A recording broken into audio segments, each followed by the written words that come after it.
Hello everyone, welcome back to our channel. Today we are diving into a crucial topic for all SPFx developers out there, Node.js compatibility with SPFx. If you are working with SharePoint framework, you know how important it is to use the right version of the Node.js. Let's get started. First, let's understand why Node.js version compatibility is so important for SPFx development. Each version of SPFx is designed to work with specific version of Node.js. Using an incompatible version can lead to errors and a lot of frustration.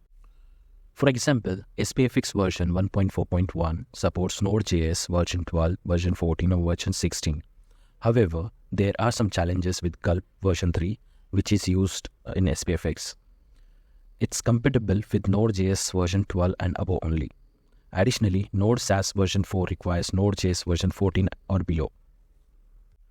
If you use incompatible version, you might encounter error messages like this. But don't worry, there are ways to resolve these issues. So how do you select the best compatible version of Node.js for your SPFx project? Here are some steps you can follow. Always refer to the official SPFx documentation to see which Node.js version are supported for which SPFx version.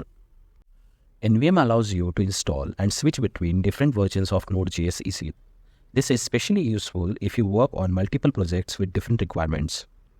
After setting up the recommended Node.js version, test your environment by running common SPFx commands like gulp sub to ensure everything works correctly and smoothly. By following these steps, you can avoid compatibility issues and ensure a smooth development experience with SPFx. Remember, keeping your development environment up to date and compatible is the key to a successful SPFx project.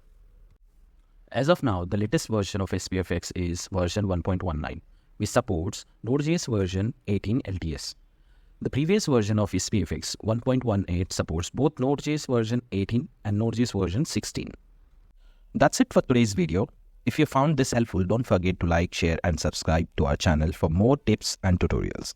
If you have any questions or topics you would like us to cover, drop them in the comments below. Thanks for watching and happy coding.